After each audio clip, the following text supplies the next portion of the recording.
Okey, kita akan bersama dengan seorang lagi tetamu kita juga di talian. Kali ini kita nak berbicara tentang usaha yang dilakukan untuk memberikan bantuan kepada golongan pekerja pula. Kita akan bersama dengan tetamu kita yang seterusnya, iaitu Presiden Kongres Kesatuan Sekerja Malaysia MTUC, iaitu Datuk Abdul Halim Mansor yang sudah pun bersedia di talian. Hello, selamat pagi. Selamat pagi. Assalamualaikum warahmatullahi wabarakatuh. Ya. Baik, Datuk, kalau kita lihat baru-baru ini menerusi pengumuman yang telah pun dibuat oleh Yang Amat Berhormat Perdana Menteri, kalau dari segi bantuan itu memang jelas ia tidak hanya kepada satu-satu pihak saja, tapi semua pihak mendapat manfaat. Dan yang baru-baru ini berdasarkan pakej tambahan pun ada perkara yang dilakukan, iaitu untuk manfaat kepada PKS, tetapi manfaatnya secara tidak langsung juga memberi kelebihan kepada pekerja. Jadi bagaimana mungkin reaksi awal daripada Datuk mengenai pakej rancangan tambahan yang diumumkan baru-baru ini?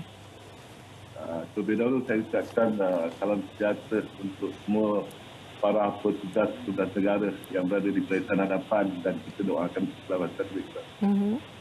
Kedua, saya ingin mengucapkan tahniah khabar kepada Yang Amat Berhormat Perdana Menteri Tan Sri Muhyiddin, yang seorang yang saya anggap seorang pemimpin yang mendengar. Dan dalam masa 1 minggu, beliau telah mengambil tindakan untuk memberikan bantuan kedua, iaitu bantuan yang khas kepada PKS. Jadi di sini yang kita harus sebagai rakyat, sebagai pengusaha, sebagai majikan, harus melihat kali ini dalam sudut solidariti untuk bersama-sama dengan Perdana Menteri memerangi untuk memutuskan rantaian COVID-19 ini, kerana ia amat penting sebagai sebuah negara. Kita berjuang dengan subsidi yang disediakan oleh kerajaan. Jadi Datuk, untuk sektor PKS ini sangat penting kepada negara kita kerana ianya memberi hampir 40% kepada KDNK negara dan juga menjamin 2/3 jumlah pekerjaan di negara kita. Jadi usaha untuk mengukuhkan menyokong perniagaan PKS ini secara tidak langsung memberi manfaat kepada pekerja sendiri. Dalam hal ini kedua-dua kebajikan antara majikan dan juga pekerja harus dijaga. Jadi komen Datuk sendiri mengenai program upah subsidi, upah yang dilaksanakan ataupun diumumkan oleh Yang Amat Berhormat Perdana Menteri? Ya, itu saya melihat dalam konteks bahawa kerajaan merasa bertanggungjawab dalam konteks menentukan bahawa kita di dalam phase kedua yang mana menentukan kesihatan rakyat. Ya, dari sini yang kerajaan mahu menentukan agar syarikat dapat dibendung kesukaran mereka dan menentukan bahawa pekerja juga mendapat bantuan, misalnya meletakkan rezeki di atas meja sebagai seorang yang mencanangkan ekonomi negara dan juga ekonomi keluarga. Di sini saya melihat bahawa semua pihak, terutama majikan dan PKS, harus positif dalam menentukan ini sebagai satu subsidi yang bukan semata-mata hanya bantuan yang harus dikeluarkan oleh kerajaan sebagai satu pihak yang bertanggungjawab. Kita harus melihat konteks subsidi ini sebagai satu kerjasama di antara ketiga badan partai ini agar kita bersedia untuk menghadapi bencana yang kemudian yang akan mendatang.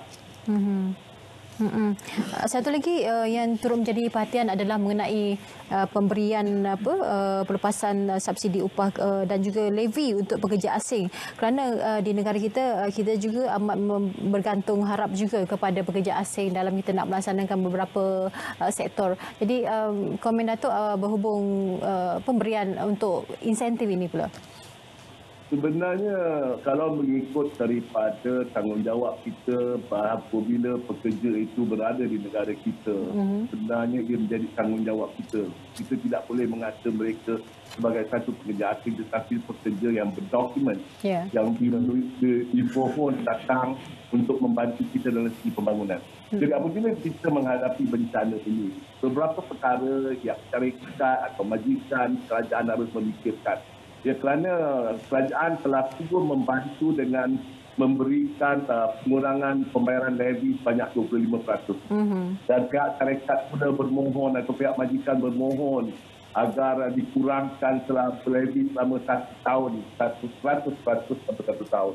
Jadi di sini saya merasakan bahawa sebagai pekerja, kita mempunyai tanggungjawab. Pekerja asing ini tidak bekerja, maka kalau kita tidak berikan mereka upah, kerajaan dan juga duta-duta mereka sekarang ini terpaksa menyediakan makanan agar mereka dapat terus hidup dalam keadaan safety sekarang ini. Tapi dalam pandangan pekerja pula, kita merasakan ia menjadi tanggungjawab utama kerajaan agar tidak mempunyai masalah ekonomi yang teruk lepas menghadapi pandemik COVID-19 ini, ialah mengambil tindakan menghantar pekerja-pekerja asing yang tidak bekerja ini pulang. Ya, kerana ini akan mengurangkan kos dan menghantar mereka pulang kepada bahagian-bahagian pembuatan yang tidak bergerak. Kerana ini tidak tahu berapa lama kita akan menghadapi ini. Jadi yang paling baik pandangan NGO agar ia tidak membebankan negara ialah pekerja-pekerja yang tidak diperlukan, eloklah pihak majikan dan kerajaan memikirkan bagi menghantar pulang dan menentukan mereka ini sihat. Dan jadi di sini kita mempunyai banyak perkara dan kosnya akan lebih tinggi kerana selepas ini jika berlakunya pengurangan ekonomi selepas pandemik COVID-19, maka kita akan menghadapi pengurangan tenaga kerja pula. Ini yang menjadi perkara yang akan berterusan dalam menghadapi sebagai rakyat ini. Baik, terima kasih diucapkan kepada Datuk Abdul Halim Mansor, Presiden MTUC atas perkongsian mengenai kita berbincang mengenai kebajikan pekerja di negara kita.